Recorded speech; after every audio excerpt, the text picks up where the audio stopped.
We know that pit bulls are dangerous. We have no pit bull enforcement in Cincinnati. They're scared. The public is scared. No BSL! Boy and a dog are dead after a vicious dog mauling in San Francisco. The Humane Society of the United States opposes breed bans. It's not really about public safety. It's about targeting breeds of dogs.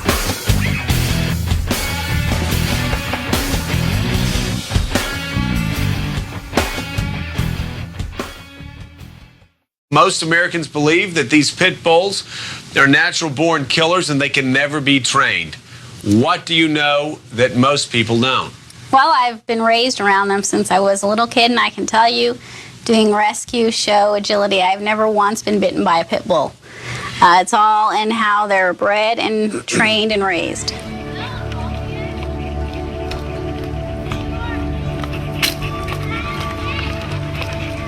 Chaco was the first pit bull that my family owned. It was actually my stepfather Abe's dog.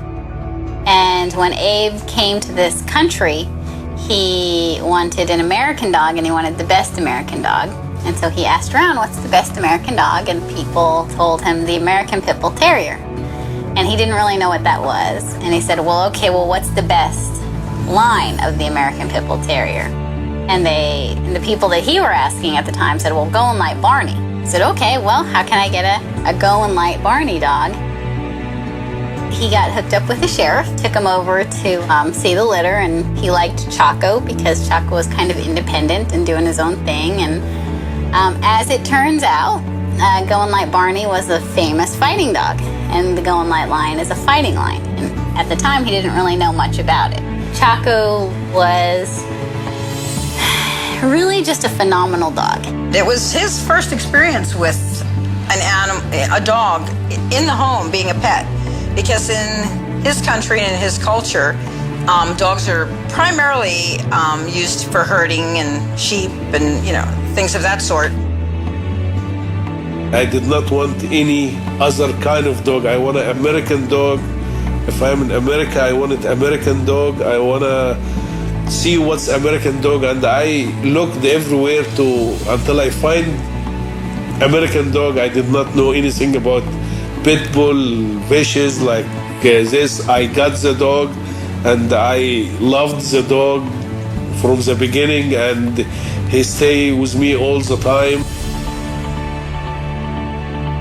Growing up with pit bulls, I was always aware that they had a certain, somewhat negative reputation just because people would occasionally make comments. There was a situation where Abe was walking Chaco down the street, and a woman and her little girl came up, and they were just fawning all over the dog. Oh, what a pretty dog. Oh, he's so well behaved. And the little girl loved him and was crawling all over him, and then was riding him like a horse. And the woman was saying, oh, I'm thinking of getting a dog, and he's so good with children. What kind of dog is that?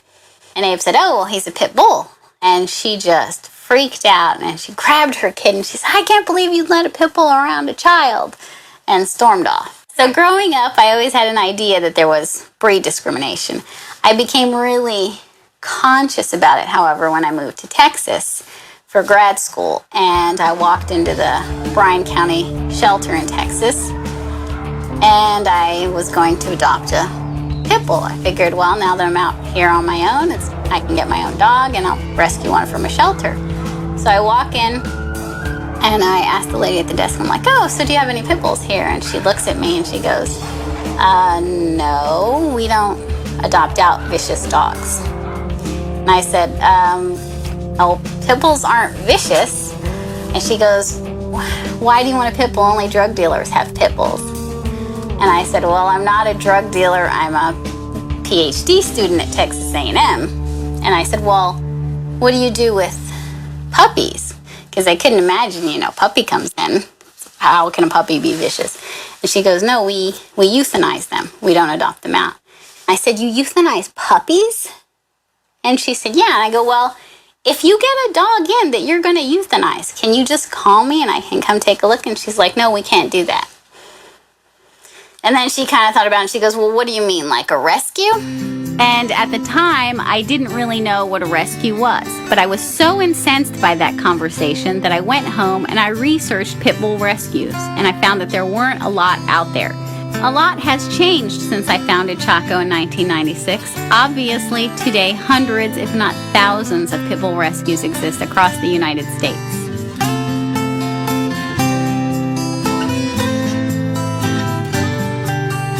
We take volunteers where we can find them. I don't have a staff or any paid people that are doing things. It's basically people that are passionate about the breed and or breed-specific legislation and want to do something. They sign on to volunteer to help. Another thing that I've done to try and get the word out and educate people is I wrote a book about pit bulls and breed discrimination. So I've been on live local television, been on Scarborough Country and NPR, and in various newspaper articles. There is no breed of dog known as the pit bull. The term pit bull comes from the American Pit Bull Terrier, which is a breed of dog recognized by the United Kennel Club and the American Dog Breeders Association. But pit bull itself is used to describe a variety of breeds. Basically any short-haired dog with a sort of squarish head and short muzzle. Bull Terriers, American Staffordshire Terriers, Staffordshire Bull Terriers, American Bulldogs, Presa Canarios, you name it, there's a whole list of dogs. I use the term pit bull because the media has given pit bull such a negative connotation. So when I'm out in public and somebody sees Terrier Savvy and they say, "Oh my God, that's such a cute dog," or "Oh my God, he's so well behaved, what kind of dog is it?" I look at them and I say, "This is a pit bull."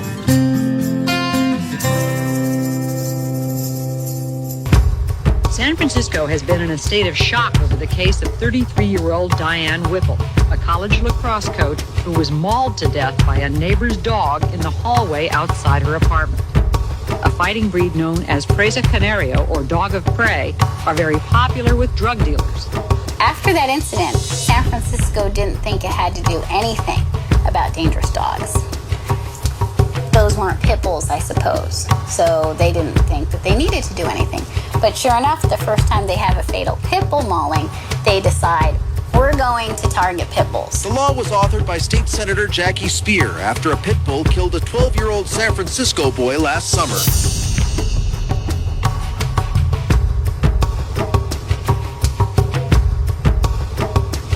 She kept it in the house with a female in heat and locked her own son in the basement to give the two dogs a chance to mate. Parent actually knew that the dogs might do this, to the extent that they took steps to try to protect the child. Weak steps to put them down the stairs. After that incident, San Francisco wanted to introduce a law to target pit bulls. But California had a state law at the time that said you can't discriminate against a breed of dog. The bill would allow local governments to draft laws targeting specific breeds. Breed-specific legislation is where there's an ordinance or some type of law that's passed that only affects a certain breed. There's no dangerous breed. There's individual dogs that are dangerous. Tonight, a Sacramento attorney is leading an effort to repeal the state's dangerous dog law. Dawn Kapp and her supporters are gathering signatures to qualify a ballot measure to overturn SB 861. That law allows counties to require certain types of dogs to be spayed or neutered.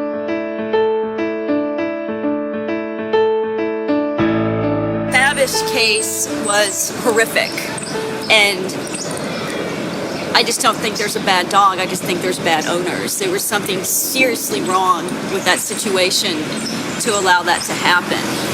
And I am appalled at the city and state's response to that. It's just, let's get rid of them all. That's the way they want to deal with it. When SB 861 was introduced, I testified in front of the legislature opposing it. We instituted many different demonstrations, filed a lawsuit against San Francisco. We've also filed a Department of Justice complaint against Contra Costa County. I knew once I opened the door to breed-specific legislation, I can't begin to tell you what I was called through emails and through the phone. It was not very pleasant, and I knew it would happen. There goes Friedman, the killer. The Senate passing a bill that would allow cities to demand mandatory castration of pit bulls and other breeds determined to be a danger. The bill now awaits the approval of Governor Arnold Schwarzenegger. What we wound up doing was basically saying that all pit bulls and pit bull mixes must be spayed or neutered. And the original version of SB 861 allowed for anything and everything besides an outright ban, but laws so restrictive that they would be a ban, such as if we declare this breed dangerous and require liability insurance in muzzling in public, no insurance company will cover you if you have a dog, so you won't find a place to live. And I know they don't agree with me on this. I know they're advocates for this particular breed. I understand that. I think it's wonderful. And in their mind, they feel that by passing breed-specific legislation for pit bulls or any particular breed, you just help to hurt the reputation of the breed. It's challenging. I can't move from my house because I can't get in anywhere, service dog or not. What pit bull people, it's hard to find a place to live. As my capacity as Director of Animal Care and Control, in my mandate from the mayor, I had to come up with something that I thought would really help and work. I mean, many cities said just ban the suckers. Carl Friedman also in his working group report listed as best practices, something to model Denver's outright breed ban implemented in 1989. It was not long after I began practicing law that I began reading in the newspaper about the city of Denver knocking on people's doors and taking dogs. And I just thought that was a remarkable power that the city of Denver was exercising over people's companion animals. As a dog owner and a dog lover myself, if somebody came to my house and tried to take my dog, it would be a very serious thing, and I would undoubtedly end up in jail.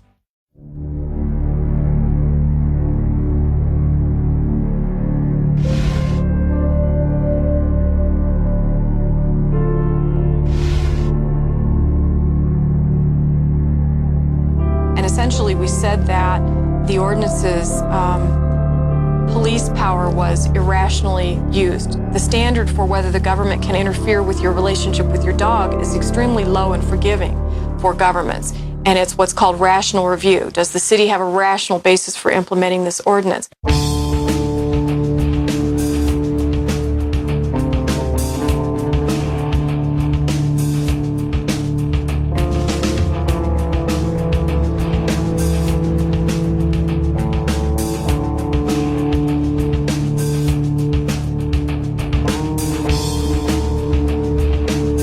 Animal Control has been ordered to euthanize Jack, but with the help of an elaborate rescue network, Kelly and other pit bull owners in Denver are illegally hiding their dogs from the law. Sonia Diaz runs the Underground Railroad. Laws need to be for people. They need to be for people, not for dogs and not for one particular breed.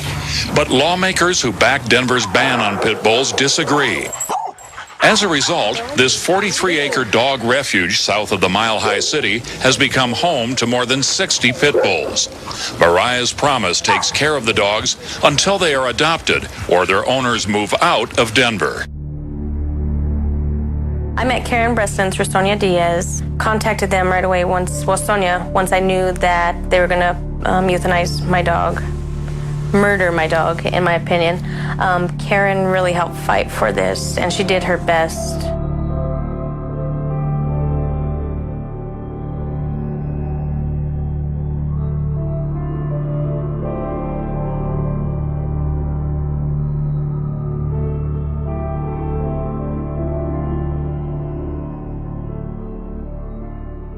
The state of Colorado passed a law prohibiting municipalities from having breed-specific laws. Denver fought that as a home rule city with special governmental powers and prevailed.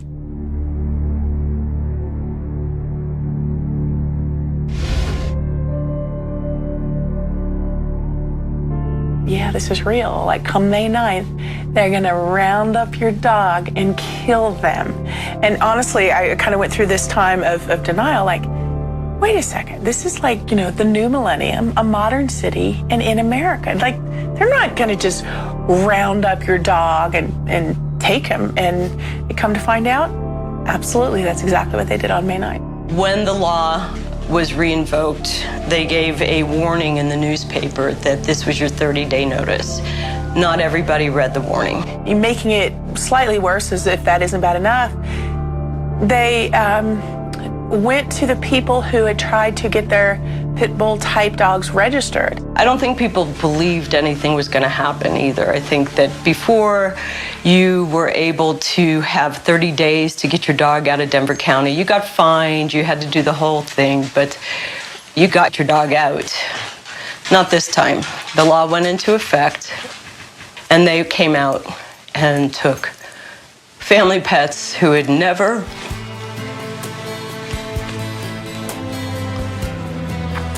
done anything other than be a family pet. In the 3 months since Denver imposed the ban, the city has put to death more than 340 pit bulls at this facility. The director of animal control here says he's had little choice. If people are going to have them in Denver, then unfortunately you stand the chance of them of being impounded.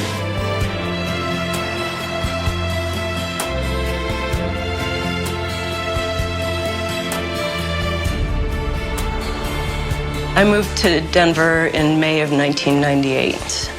I moved here with Ophelia and her daughter Iris, who were two of my rescues in California. And the clinic I was working at, we had a dog that needed a blood transfusion. And so I said, I have dogs at home, and I went home and got her. And they said, she's illegal here, do you know that? And I didn't. I had no idea. There was nothing that I could do as a veterinarian to make sure that she would be safe.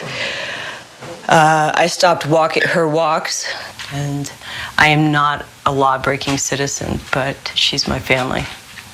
And I feel as if I've been put in a position to make a decision about breaking the law versus taking care of my family. If your dog is taken, you go to animal control. If you're home, you know they got your dog. If you're not home, they stick something on your door. You go to animal control. They push these two papers at you, waiving your privilege against self-incrimination and your right to a hearing. You then are allowed to get your dog out of Denver if you bring the third person in who agrees to take possession of the dog. Okay? So the seizure of your dog does not automatically lead to a dog being killed. And if you look at what started this, there were two major attacks that were pit bull, done by pit bull type dogs. One of which was in Denver, and it was a little boy, and I just saw his picture, and he's just darling, and he wandered away from his family home. He wandered a couple of blocks away and wandered into this carport of this guy who had a dog chained there with puppies. Here's my dog Griffey, whose life, granted, before he met me was not good, not a good existence, who his life is kisses and car rides and treats and belly rubs and sort of integrated into, life. What does he have to do with that dog who killed that little boy? Except that they're both dogs. What? So if a dog is found back in Denver a second time, then they will promptly kill it. And just this summer, one of our clients in the second lawsuit, she had her dog killed. And her dog was picked up the first time in 2003. It was picked up again this year.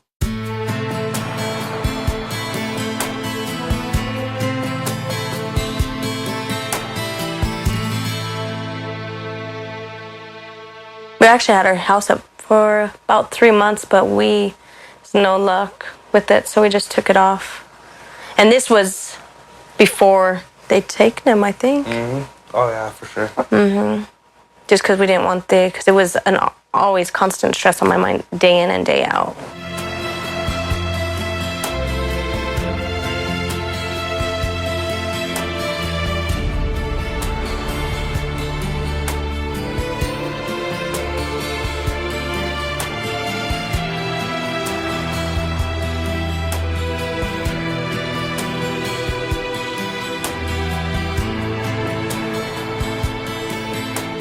People can't just uproot themselves, give up their homes, give up their jobs, move away to avoid laws like this. But if I let the city of Denver take and kill my dog, I'll be like 95, sitting on like my front porch on my rocker, and I would still have the absolute pain of that.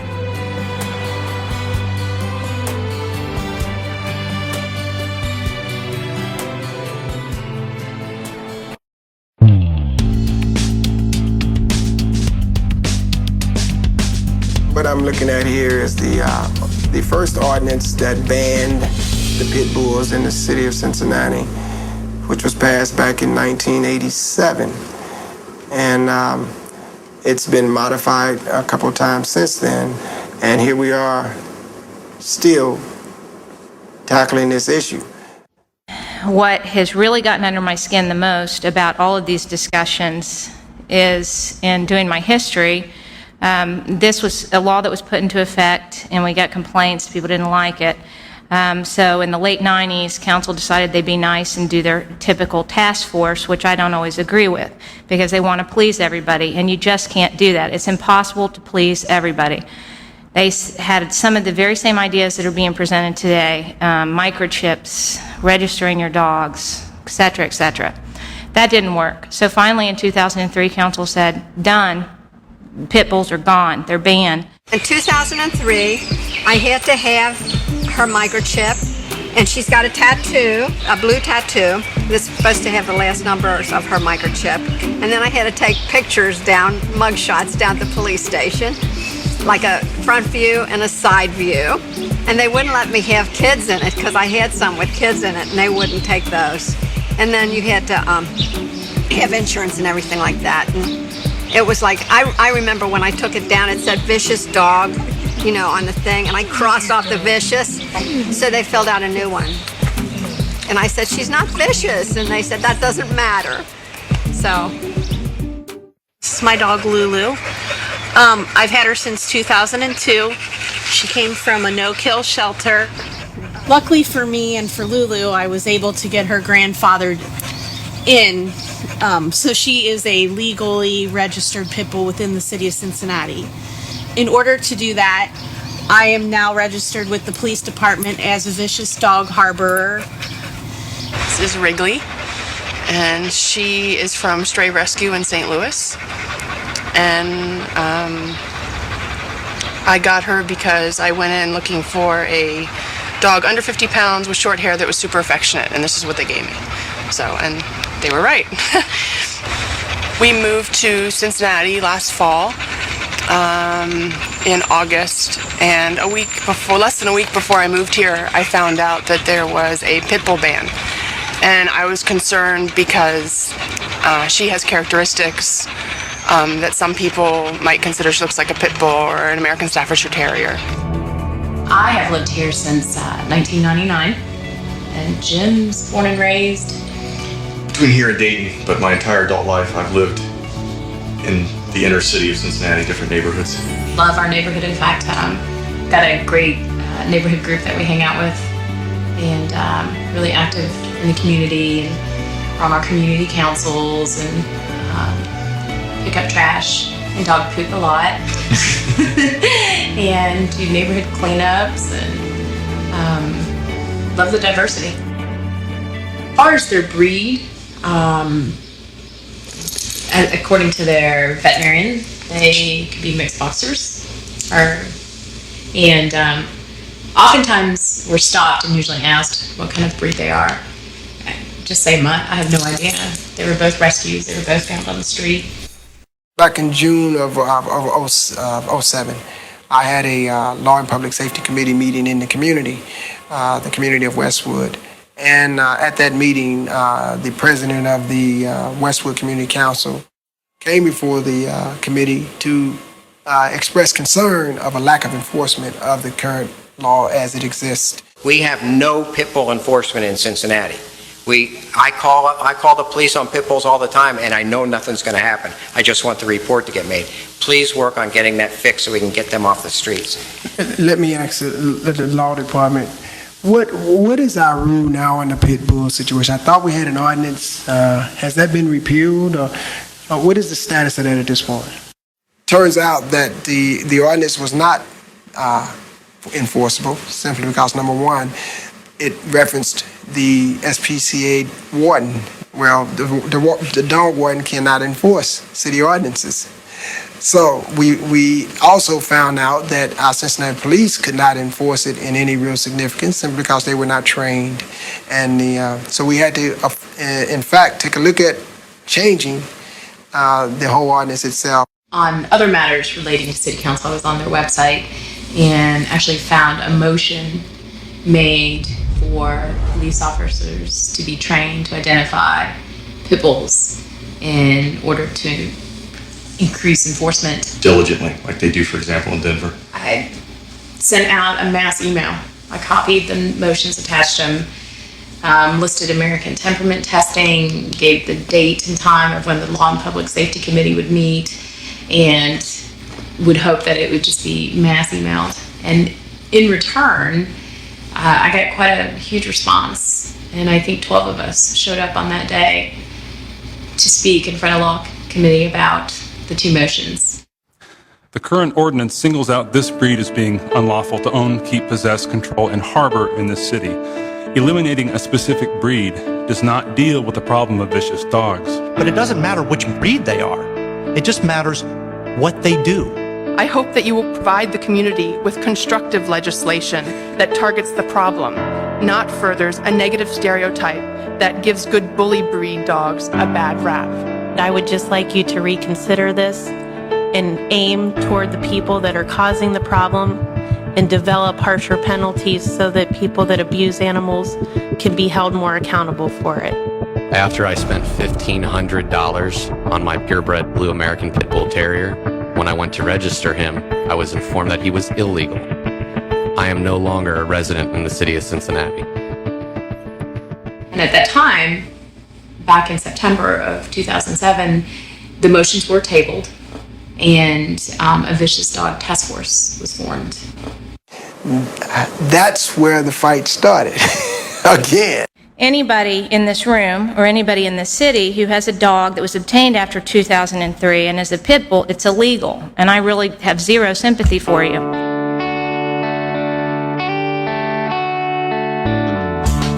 I'm Ben Hershey. I'm Ashley Hershey. And we live in the city of Mariemont. It's about a stone's throw from the city of Cincinnati, 10 minutes from downtown. We've lived here for 2 years. Prior to that, we lived in the city of Cincinnati our whole lives, and we moved because of the pit bull ban. And we now live here with 4 pit bull dogs. We love it here. People are very welcoming. They have no pit bull laws. They just require and promote responsible ownership, which we have. Right now we can't even drive our dogs, which love to swim, to his parents' house to swim because they live in Cincinnati. And We're not allowed to do that. We can.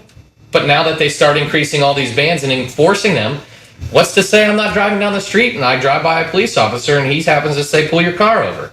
Purpose of the the trained police officers is to investigate complaint-driven calls and to follow up on those investigative type calls.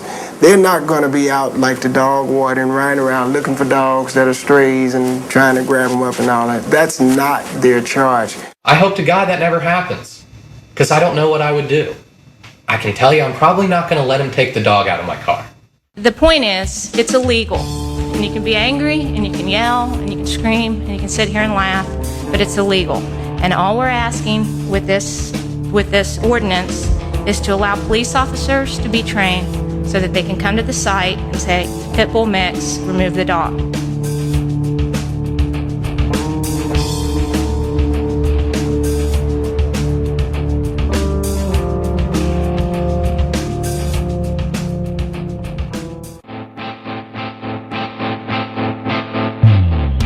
I'm the founder and one of the directors of the Miami Coalition Against Breed-Specific Legislation. And the reason this group was founded was because there's so much public outcry that the politicians in Miami-Dade County are simply not listening to.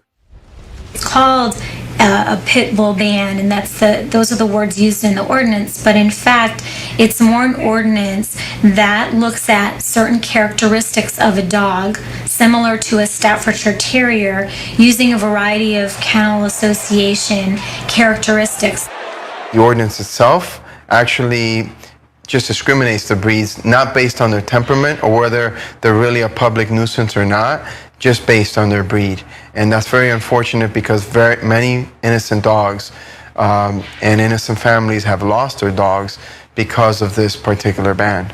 During the 1980s in Miami-Dade, there was a huge drug trafficking problem, and a lot of people who engage in those illegal activities would train fighting dogs, most commonly pit bulls, and there were many serious attacks. And I think that the commissioners passed that law in 1989 as a reaction to try to get a handle on that situation. It's what's called a knee-jerk legislation, in which they basically put out a law very quickly that affected any one particular person or a very small group of people within the county.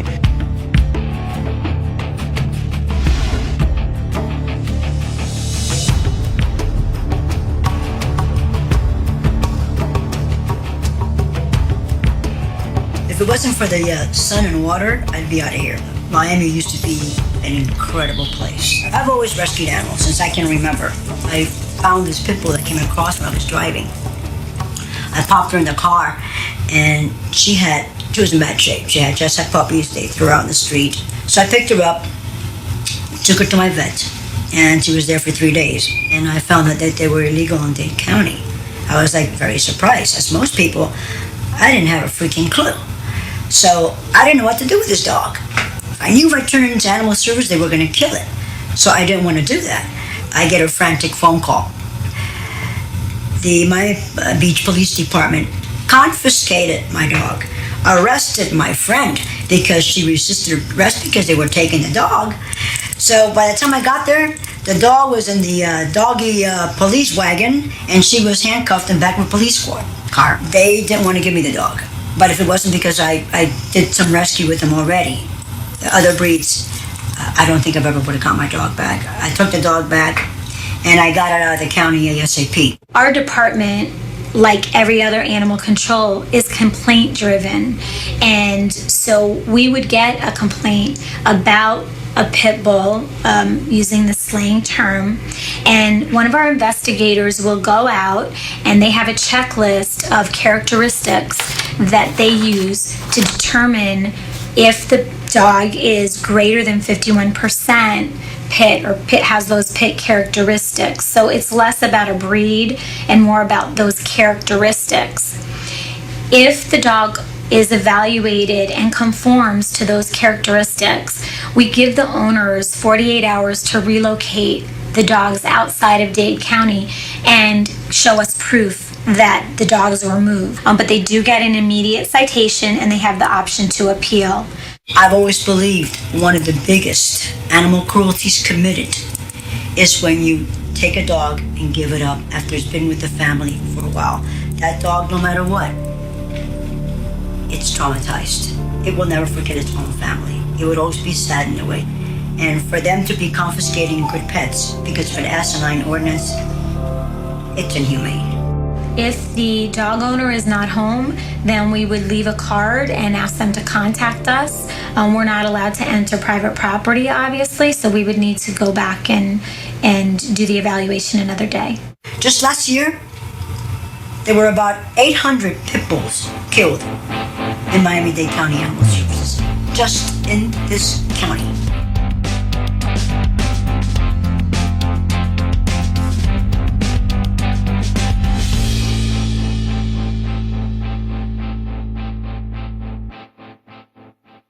One of the things that legislators tend to quote is the CDC, the Centers for Disease Control, study on dog bites a few years ago.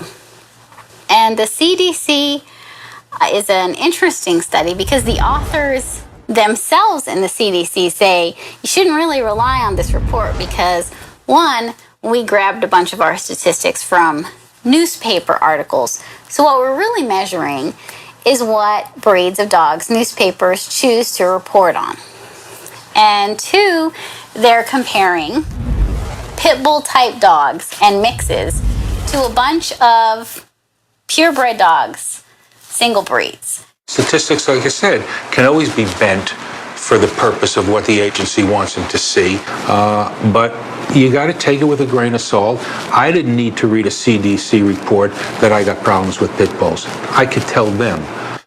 I guarantee you that, say, if I made a call on this phone right now to a news station and I said, oh my God, a pit bull just bit a child outside of, this building, we would have a news van come right outside to do the story. But if I said, oh my gosh, a lab or a cocker spaniel just bit a child, do you think there would be a news van here? No. In Northern California, another horrible attack on a child, this one by vicious dogs, one that has many people shaking their heads in disbelief tonight. 2 people have been killed in separate attacks by pit bulldogs. The number of serious, even fatal attacks by dogs is growing rapidly in some areas, especially among dog breeds known for their vicious traits. And there is a growing problem to report tonight with pit bull terriers. These dogs can be vicious. There's 4.5 million dog bites reported to emergency rooms every year. Okay, and that's the CDC statistic.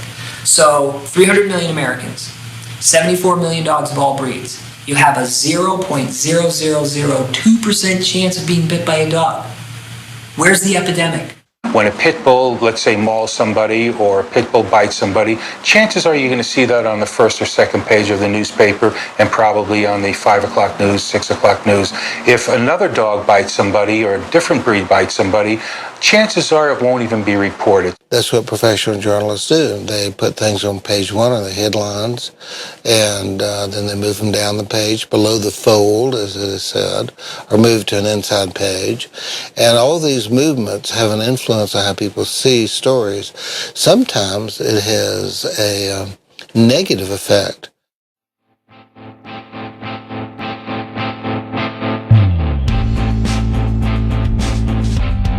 Most people in the nation have heard about the pit bulls that killed Nicholas Fabish in San Francisco.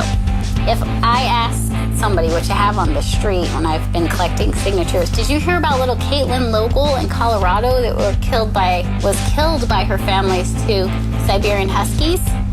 They say no. Who? What? But if you ask them, did you hear about Nicholas Fabish, who was killed by the pit bulls in San Francisco? Oh yeah, those pit bulls in San Francisco. So what? Caitlin Logal's life isn't as important as Nicholas Fabish because she wasn't killed by pit bulls?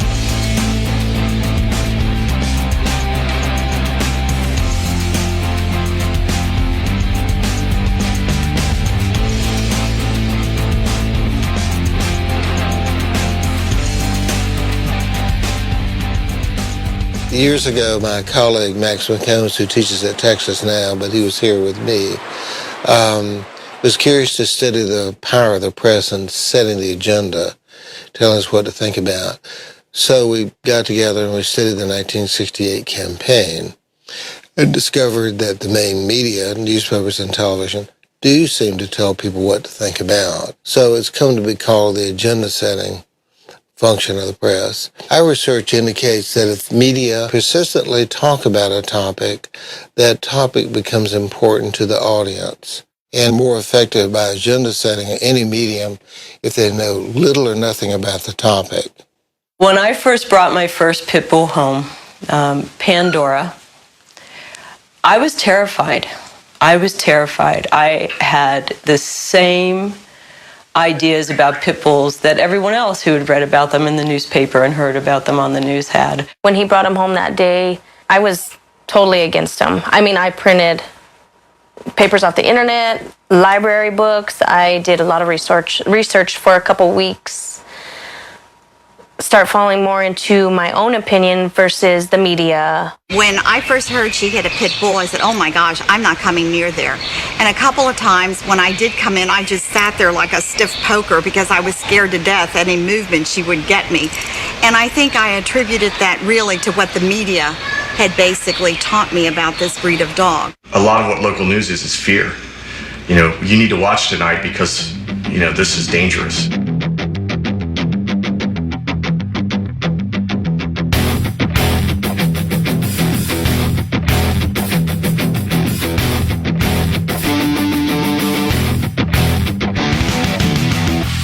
If you tend to say a story over and over again or a topic over and over again in any medium, you tend to think quite naturally it's important. If you have certain words that are repeated over and over again in association with a topic, you naturally make kind of an association with that topic. We discovered that if another breed attacks, it's often not mentioned in the headline. It's just dog attacks.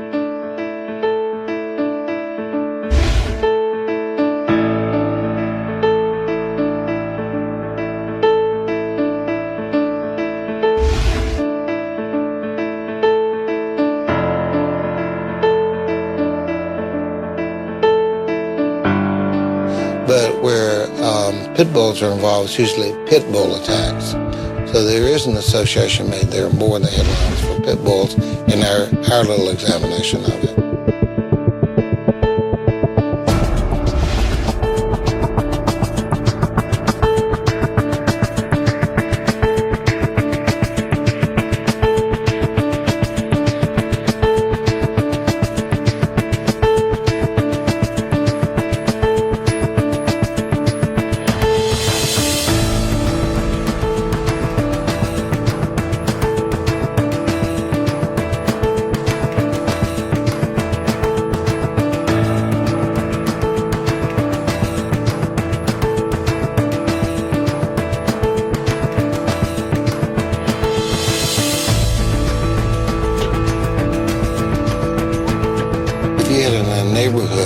Lived in a neighborhood where there's a dangerous dog attack, regardless of breed, that you would want to give it a lot of publicity.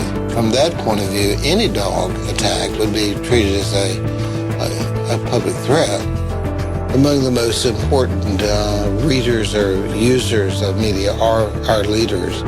They're among the most important people who read the media, and they develop impressions as well from the way issues are presented and framed. I have my legislatures or my councilmen deciding on the welfare of my dogs. But also, I put a certain amount of blame on the media.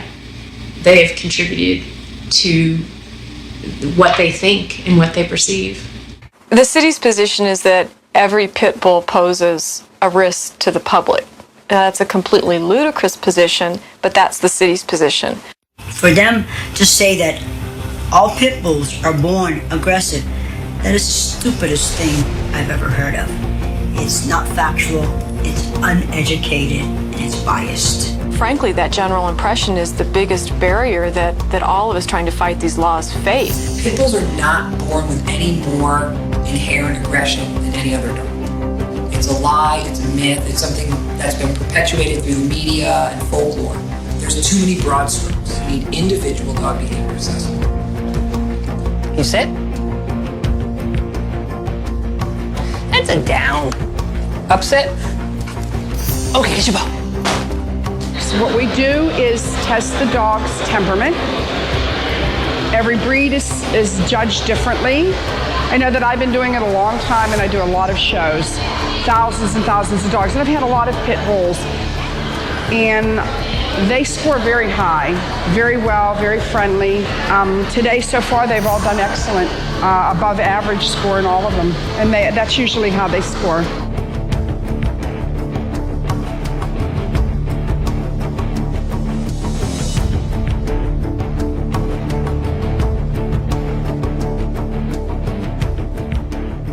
Ultimately, people are the greatest variable in a dog's training behavior.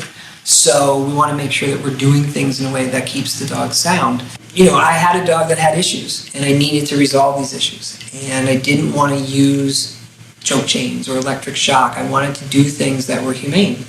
And that's what drew this to me, is that I had a dog that had issues, so I needed to fix them. The purpose for aggression is to create distance.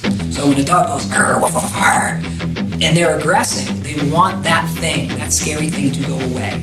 That's the purpose of it. That's different than prey acquisition, which is, ooh, I see a little furry, I'm gonna go get dinner. So when a dog is aggressing towards people or towards other dogs, there is a fear involved in it. The dog is afraid.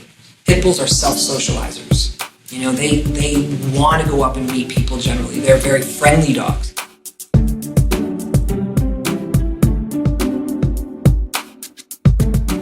There are a lot associated with pit bulls. One of them is that they have a locking jaw, which isn't true. Pit bulls' jaws don't lock. The other myth is that their jaws can press down with 2,500 or 3,000 pounds per square inch, which is approximately the jaw strength of a crocodile. That's not true, and in fact, National Geographic did a study on dog bite. They tested a Rottweiler, a German Shepherd, and a Pit Bull, the strength of each of those dogs' bites, and the Pit Bull came in last. I've trained somewhere in the area of 400 to 500 pit bulls over the past 17 years. And I've trained them all from blue ribbon pit bulls to just mutt pit bulls or mixed breed pit bulls that are in the rescue world and in the public shelters.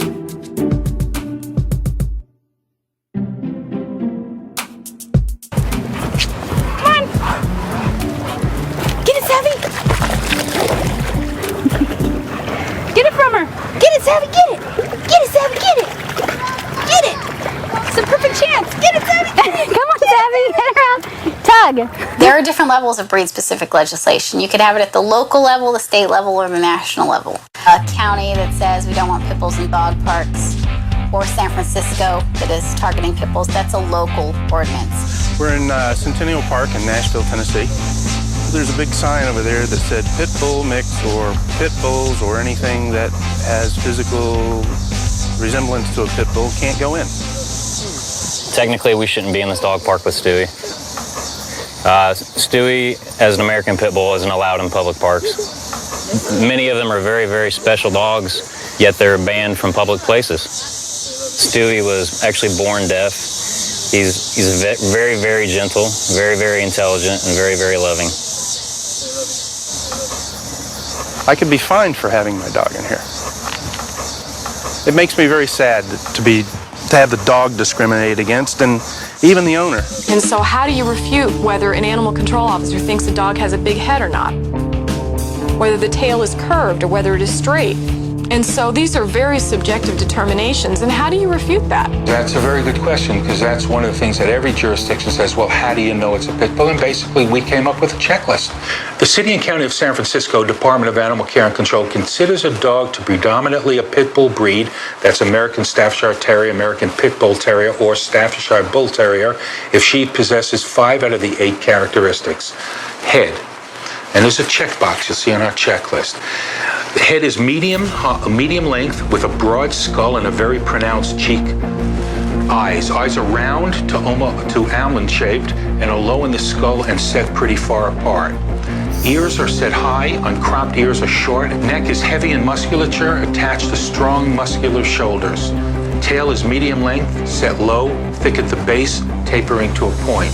The hindquarters are well muscled, with hocks set low on the legs. Coat is smooth, short, close to the skin. They're really not getting trained on vicious behavior.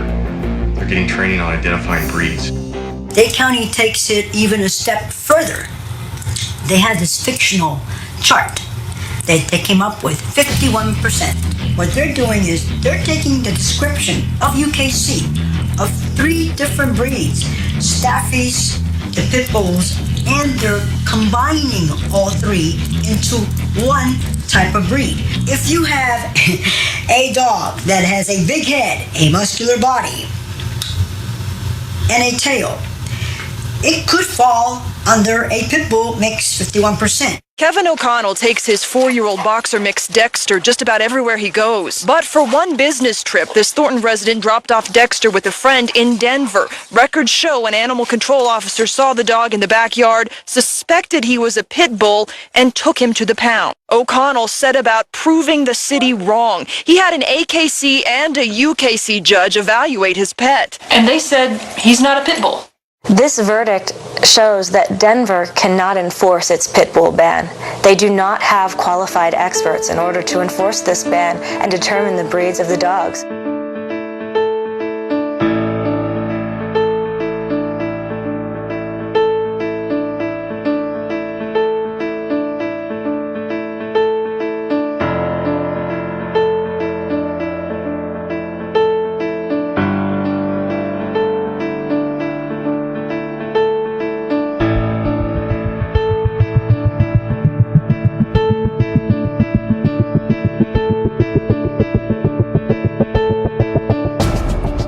other way that it ends up affecting people is because breed-specific legislation spirals out of control. One day it's pit bulls, and the next day you're Italy with over 90 breeds listed. And at the end of the 90 breeds, you're the average dog owner sitting there and going, how the heck did this happen? Well, it's because when it was pit bulls, you didn't say anything. And then it was Rottweilers, and you didn't say anything. And then it was German Shepherds, and you didn't say anything until all of a sudden it's your breed. What's next? If that's the case, I mean, is it Mexicans? Is it blacks? Is it white?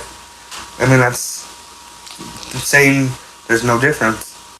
After I adopted Tiffin, it took a while to actually learn about BSL, but it didn't take very long to learn about stereotypes and bias. And if I had a pit bull, I either, live in the inner city, or I'm a drug dealer, or I'm a gangbanger. I couldn't be someone who worked in an attorney's office and had a decent job and a decent education. And I found that most pit bull owners do have decent jobs and great educations. It's not right, I think we've all been stereotyped at some point in our life for something about our lifestyle, whether it be long hair, tattoos. It's just like a stereotype against a person for their race, religion, or creed. You can't let ignorance thrive in a community, even if it's with dogs. If someone said that I couldn't bring him to the dog park just because he was a Weimaraner, I would obviously be upset. That's just like saying that a person couldn't go somewhere because of the way they look. For me, animals are the closest thing. Our pets are people to us. They're parts of our family. So to say that just because they are a certain breed or look a certain way that they can't go somewhere, it's just unacceptable to me. You have, say, laws that target pit bulls and Presa Canarios, and the lab or the cocker goes and mauls and hurts somebody, and because it's not on one of the restricted lists, authorities may not be able to do very much. A postal worker is recovering at home tonight after she was attacked by a dog on her route in Miami Gardens. Langley was rushed to the hospital with bites to her arms and her legs. The pit bull variety named Blue was picked up by animal control after it attacked mail carrier Georgina Pacheco yesterday in Miami's Shenandoah neighborhood. Blue was put down at the Miami-Dade Animal Shelter. We certainly can't adopt a dog out who mauled someone who potentially could have killed her if the owner hadn't intervened.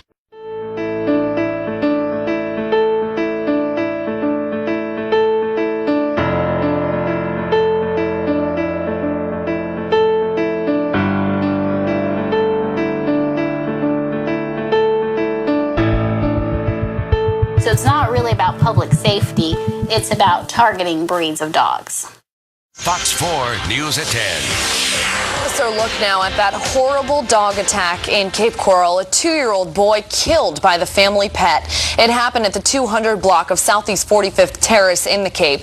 The dog that attacked, a Weimaraner. To presume that this has something to do with one or two breeds is just false. In the 26 years that I've been working in this profession in many capacities, from vet tech to animal control to now veterinarian, I have never been bitten by a pit or pit type dog. My worst bite was from a golden retriever right here on my face. So go figure, the best family pet of all, and that was my worst bite. So I took the stats, the dog bite stats from May 07 to May 08. And what it came out to was pit bulls, and I took anything that had pit in it. Came out to about 20%. And when I presented this to a certain councilman, I don't know if I want to use this because, we're 20%, we're the highest. And he was like, what about the other 80? What are you doing about the other 80% of the dog bites? 4.5 million dog bites reported to emergency rooms every year. And it's not their fault. They're innocent because their behavior is directly connected to human behavior.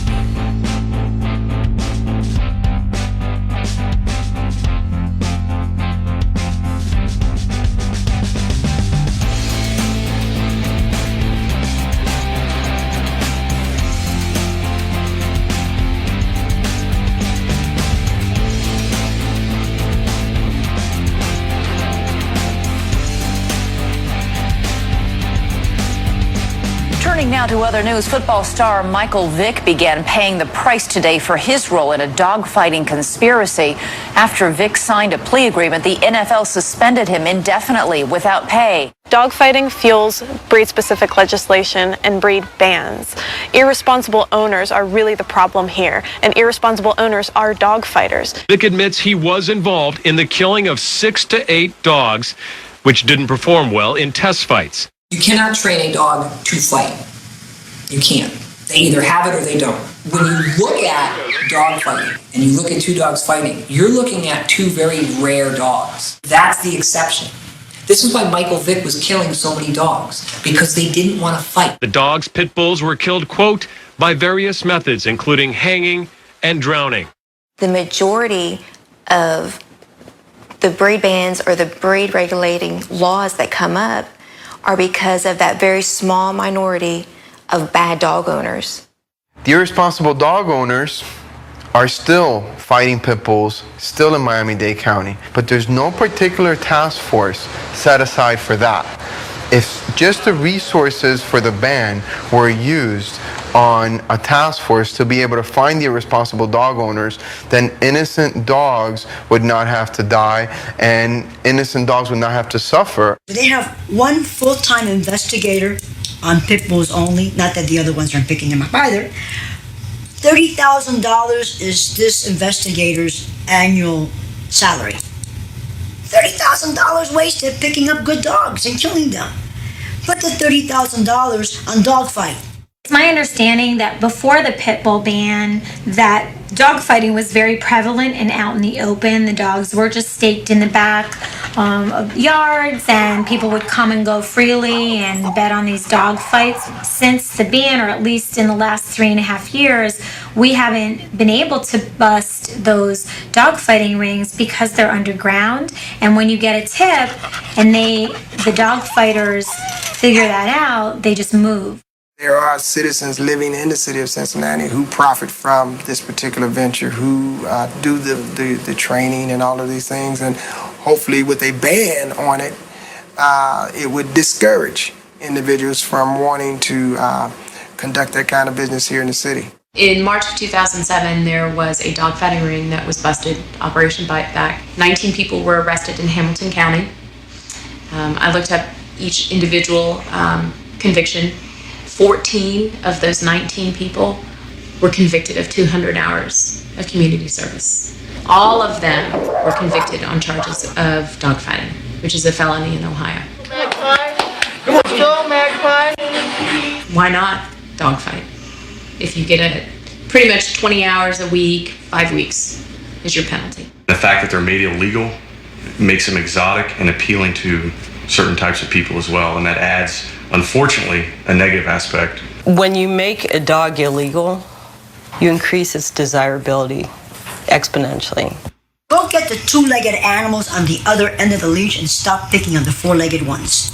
They're the beasts, they're the animals, not the dogs. Violence is a learned behavior, and in many cases, these young men and women are taught subliminally and practically that pit bulls particularly are animals of violence, and it breeds a culture of violence in the community. It adds abuse to the animal, and it also desensitizes the youth. The largest at-risk group is between the ages of 13 and 17.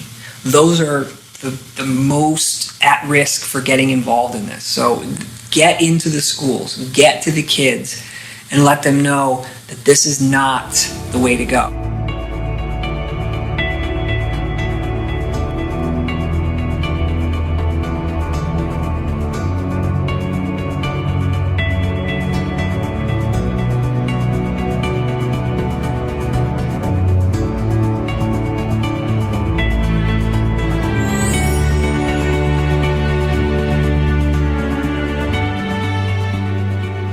Then, of course, breed-specific legislation discriminates against persons with disabilities, because very often, like San Francisco and Denver, they don't have adequate exemptions for service dogs.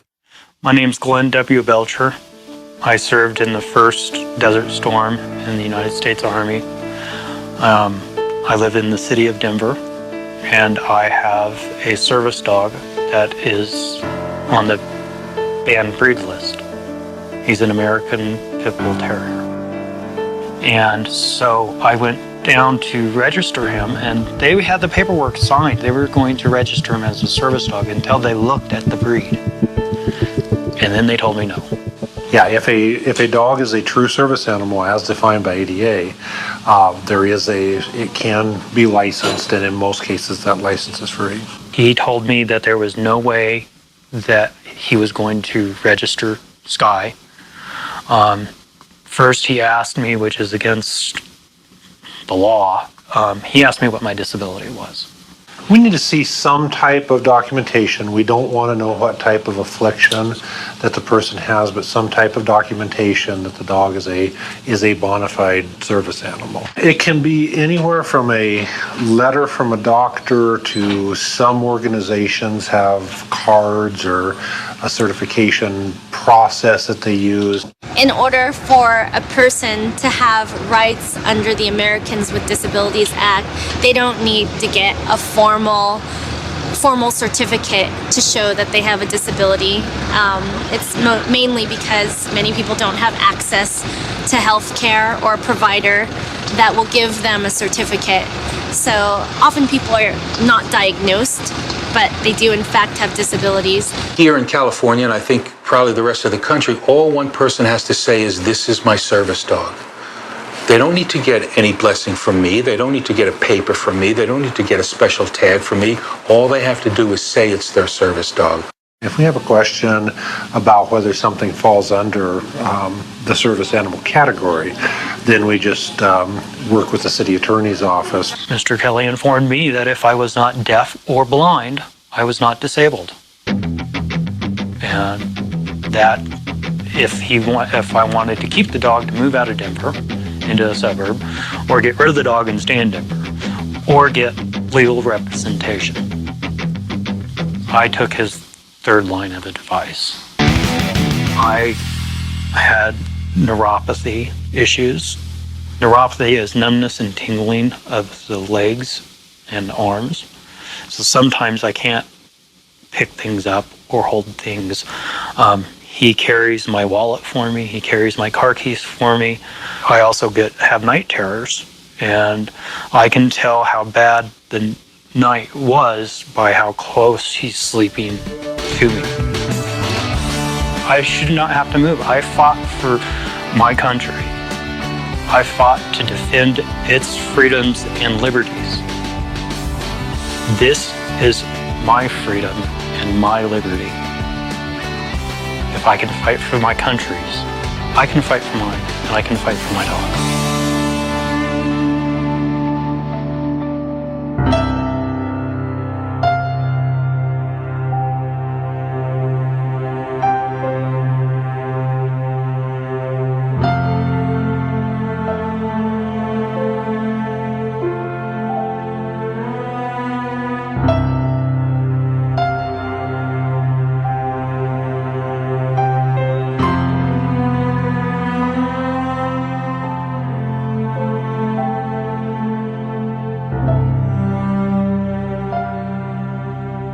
Pit bulls make good service dogs because they are compact, they have short hair, they don't require a lot of grooming, they're powerful for their size. Come on, get it, good girl, come on.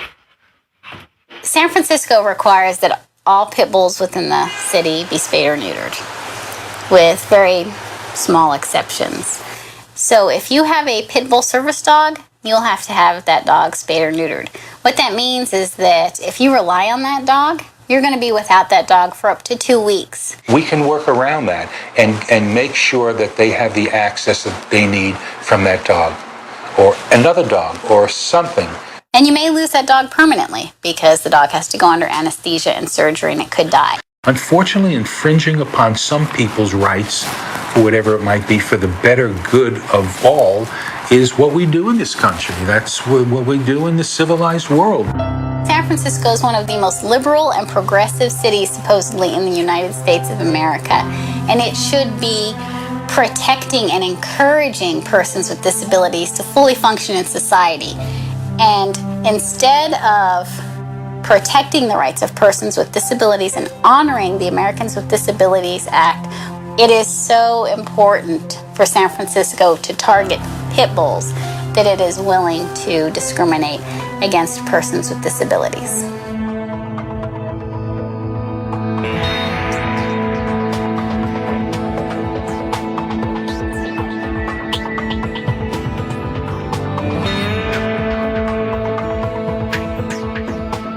Frustrating part about the city of Cincinnati and the laws that they're either have in place or are attempting to put new ones in place is that, they're not going to work. In December 2008, 400 felons were released from the Queensgate Jail because the county could not afford to keep it open. And yet, the city of Cincinnati is willing to spend $100,000 to transport and house 50 pit bulls. Tell me, how is public safety served? On the Vicious Dog Task Force, we had the recommendation of a pit bull registration. So to allow the responsible owners to have their dog. But in 2003, only 42 people registered. So our city council, why bother? The registration doesn't work, nor does a pit bull ban work. Where are we left?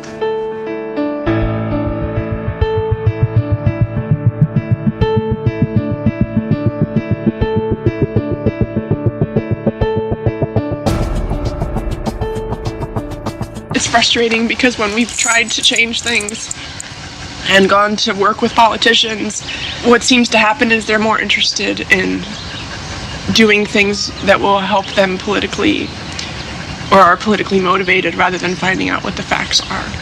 And as a result, 15 months later, the pit bull ban remains in place. The sale and breeding of pit bulls is now illegal in the city of Cincinnati. The insurance has been raised from $50,000 to $100,000 to be in compliance with state law. And the Cincinnati police officers have been trained not in visual identification of pit bulls, but more in the expedition of the administration process. The job mandates the passions of citizens, venting those passions on members of council that present legislation that they don't agree with. So it doesn't affect me at all. I do understand the passions of citizens, though. People who have animals, they're like children to those folks. Once you start to mess around with a person's pet, a true pet that's considered a family member, that's like saying get rid of your child. I have a dog myself, and if somebody passed legislation that said, my breed is banned in the city, I'd probably want to move out the city if that was the case.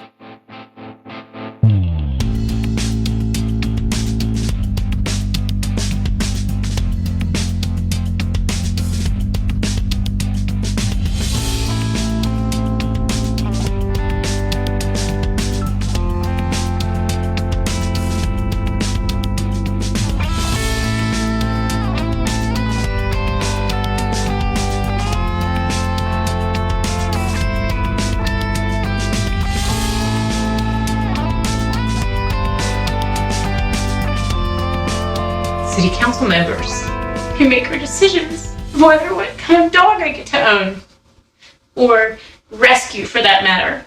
I mean, this is the most misaligned, abused breed in the history of America, and we clearly have a law that targets a breed that is so ineffective.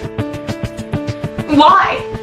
Our statistics don't show the criminal history of these previous owners, the history of the dog. Is it spay and neutered?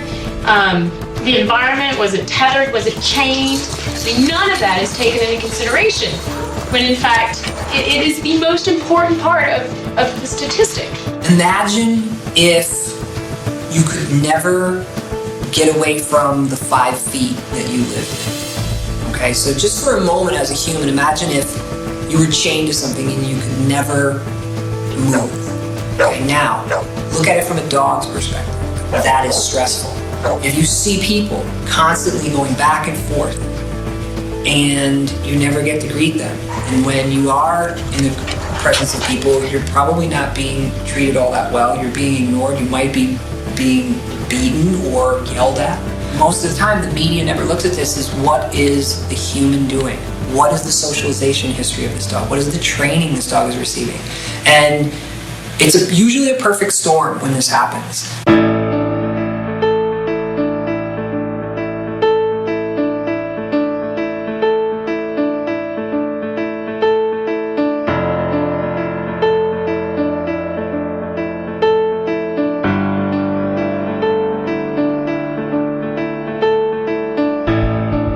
Kids aren't supervised, the dogs are poorly socialized, they haven't been trained properly, there's more than one dog, dogs that are neutered or unspayed. They're more sensitive when they're in estrus or when they've got tons of testosterone coursing through them, especially, if there's puppies involved. And then we have dogs who are roaming, dogs who are just running the streets, they may have a home, they may not, but they're not being humanely contained. And that's the criteria that surrounds all of these incidences, is that these dogs are not in the hands of responsible people.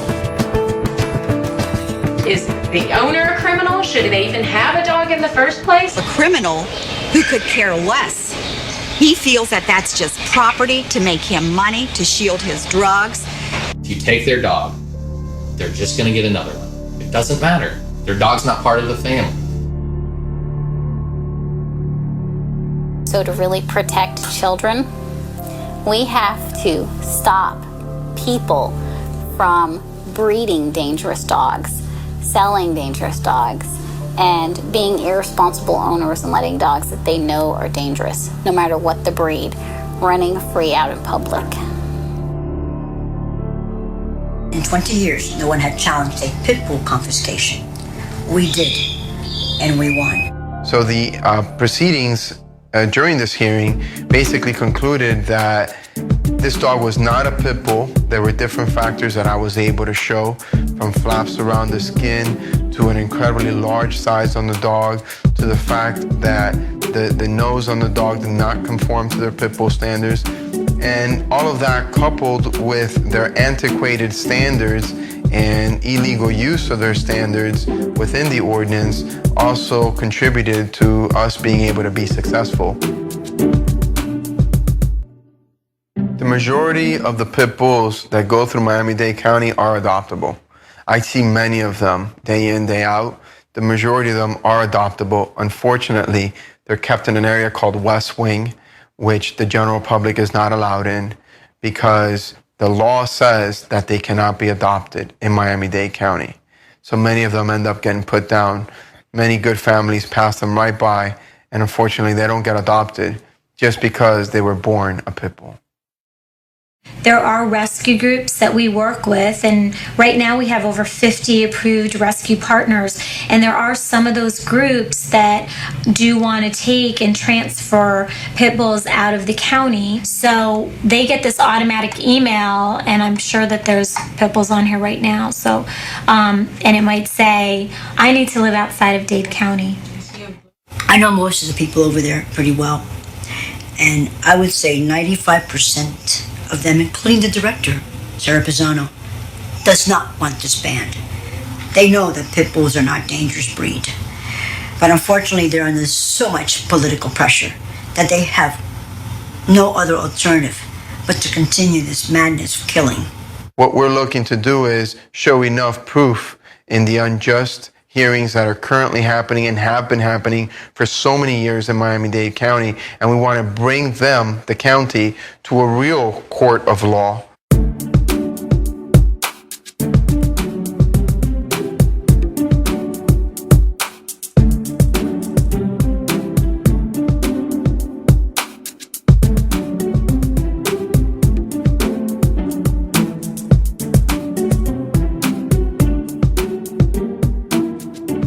There is a group, as I understand it, that will be suing Miami-Dade County to have this pit bull ban lifted. So if that should happen, then we would abide by whatever the ordinance ended up being. We're not hoping to overturn the ban, we are going to overturn this ban.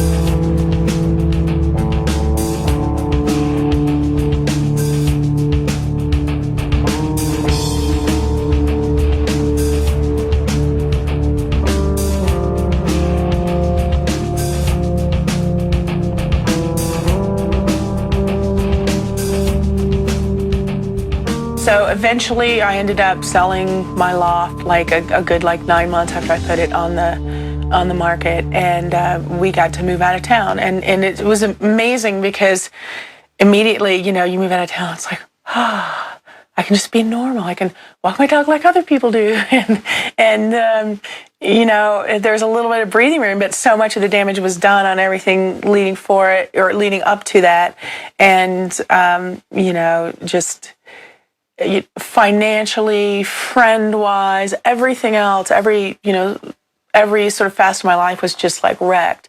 We're going back to California. Ophelia has a brain tumor.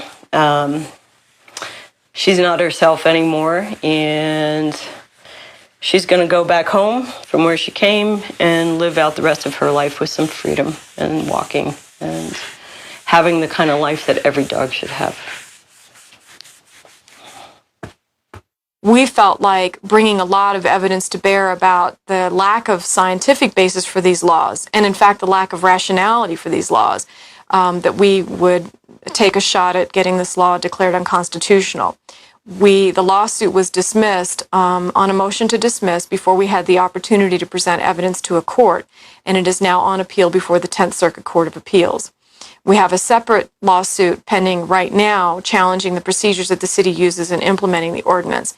And those procedures have in the past included things like requiring dog owners to waive their privilege against self-incrimination. If you want to get your dog out of doggy jail, you have to admit that your dog is a pit bull, whether you agree that it is or not. You have to waive your right to an administrative hearing. That's a constitutionally mandated, required hearing. At the conclusion of that, my client was faced with a very difficult choice. Her dog had been confined in a kennel for 5 weeks with no natural light, behind a chain link fence. She had to decide whether to continue that dog's confinement in order to fight for that dog's legal release. And she just didn't have the heart to do it. When she would go in to see the dog would just, scream bloody murder and just would cry and did not understand why his mom couldn't take him home. I just want to go home. I didn't do nothing wrong.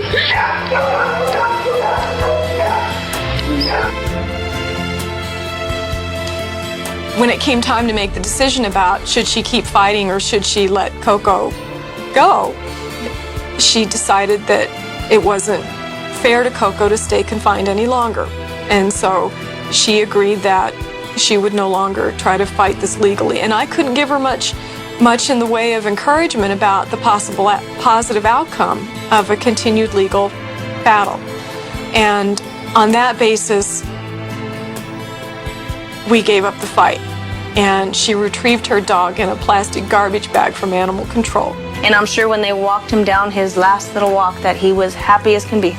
The lady that would take care of him, she even had her own nickname for him and requested that she would not put him to sleep because she got so attached to him. Her nickname for him was Cocolicious. What? We were Aunt Steph and Uncle Jonathan to Coco. He knew us, he knew our voices. He was just the sweetest thing, and to know that now he's no longer with us, it's just a shame. At first, having never met him, I was a little worried because I'd never been around a pit bull. But then once I got to know him, like they were saying, you could put a piece of food in your mouth and he'd take it out of your mouth and wouldn't even nibble on your lip. He was just the gentlest. When they handed my client back her dog in a plastic bag, I felt extremely inadequate. She was with us the day that we picked up his body. She was very upset. I don't think she knew how to feel or what to say. I felt like I should have been able to protect that dog. I should have been able to protect my client, and I wasn't able to. This is the remains of our son, Coco, all we have left of his body. But I'm glad he's here with us. It's a selfish kind of thing, I guess, but because Denver does not even allow you to bury your pit bull in Denver County. They will dig him up if they know. And so this is what this ordinance and ordinance like it do. Understand that this was a dog that had never harmed anybody. This was just a family pet.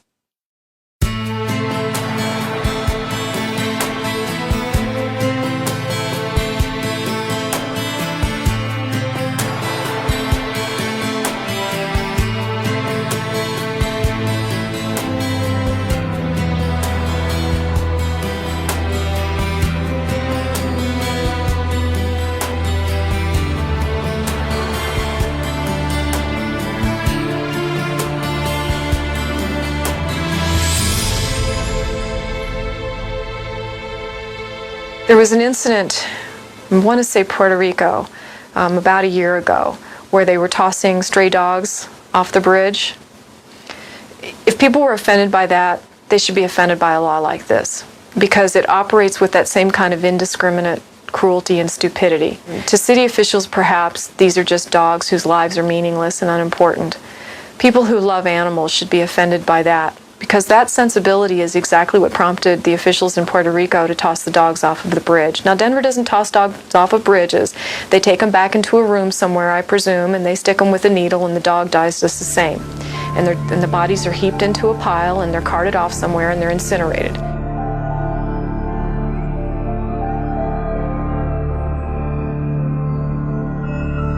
When I was going through a hard time 4 years ago, I kept thinking about Pandora and how she had opened this floodgate of me letting pit bulls into my life and finding homes for them, taking care of them and rescuing them. And I just remembered her honesty and her spirit and her kindness and her love. She was my angel back then. And I had this thought to get a tattoo about Pandora. And the fact that now she's my angel who has my back forever, through thick and thin, no matter what happens. Can you see her Chinese character for soul?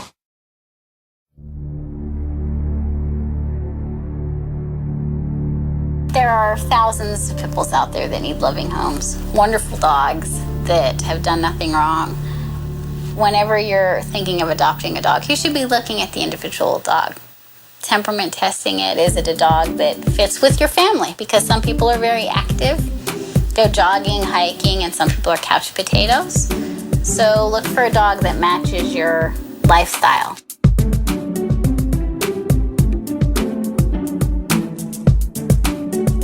They're one of the last remaining truly versatile breeds of dogs.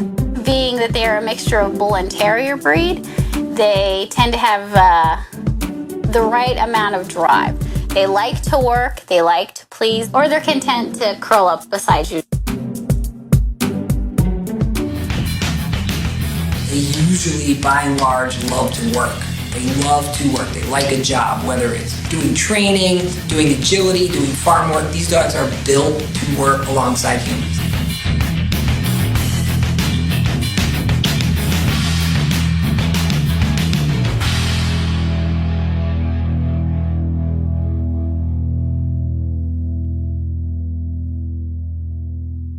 It's important to understand that no major animal organization or organization that is knowledgeable about dog aggression believes that these kinds of bans are effective. And that includes the National Association of Animal Control Officers, the Centers for Disease Control, the American Veterinary Medical Association. Any community that has BSL and you look at the costs associated to it versus the objective, it's out of whack. It doesn't make sense. They still have dog bites.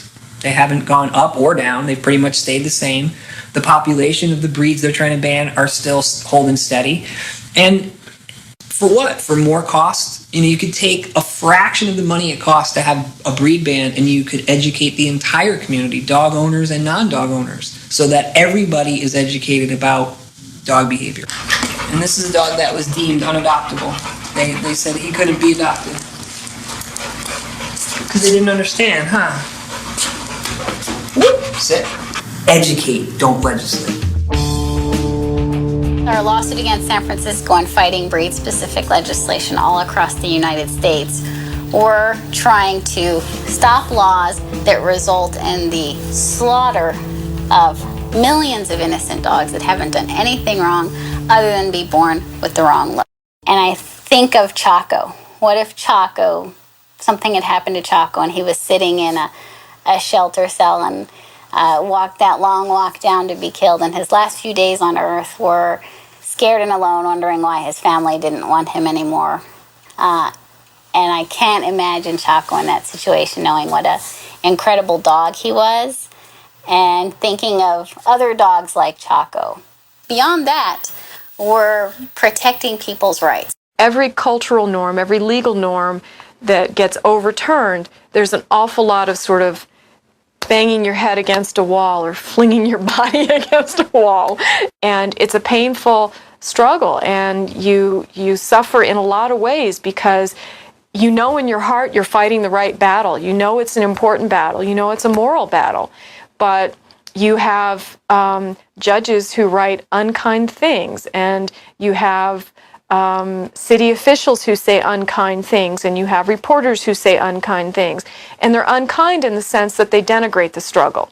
They imply that you're wasting time, that you're engaged in, a pointless exercise, or that your struggle is inconsequential. And it takes a lot of continual reinforcement in your own mind and with fellow travelers and with your clients and with people who care about this issue to remind yourself, no, this is an important battle and I have to keep fighting it. It is possible to make a difference. The city of Hohenwald, Tennessee, had decided they wanted to ban pit bulls. So I drive, 4 hours to Hohenwald, and as a city council, you are our voice. This is not what we want. We want you to take control of this ordinance. We want you to make bad dog owners responsible for their actions and fine them. You've got to squeeze that pocketbook until they either straighten up and become responsible or they get rid of their dog. That's their two options. Be a good dog owner or don't have a dog. Gradually, as each person spoke, the four council people began to nod their heads. And when the mayor said, all right, I'm ready to vote, let's take a vote, and he, put his gavel down, and they went down the line, and everybody said no, except for him. And it was the most incredible feeling to know that we made a difference, that, the people that lived in Hohenwald were going to be able to keep their dogs. Even if, you prefer small, little, yappy, fluffy dogs, as I have one of those, even if all of those things are true, the importance of this issue is how much government power should there be over a companion animal? And right now, they have essentially carte blanche power. You don't think of it as a piece of property, you think of it as a family member. We take pictures, family pictures with our dogs. We celebrate their birthdays. We mourn when they die. It's nothing like a property relationship, and yet that's how antiquated the law is, that you have no redress. And that's really the thing about this issue that, in my mind, should make all dog owners care about this law. Kind of have to draw a line in the sand somewhere and fight. You have to treat every issue, every time it comes up, like it's your dog. Because tomorrow, it could be.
I'm just some number, and the hype is like thunder.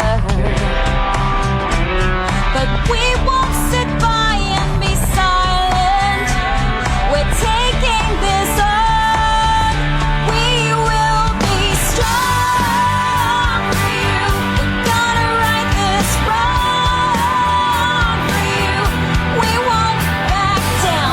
We're gonna stand our ground, protecting what's precious and true. We will be strong for you.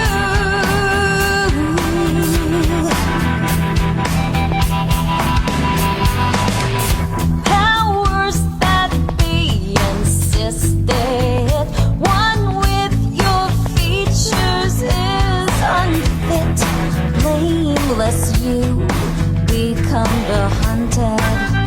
Well, it's time to confront it. We won't sit by and be silent. We're taking this on.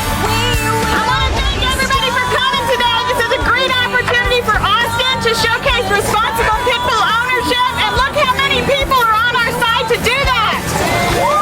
Thank you so much.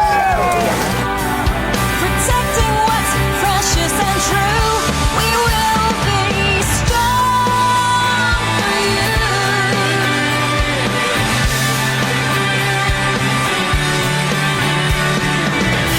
Who will see behind the headlines and the fences? Who will stand against the killing and greed? Guard the defense.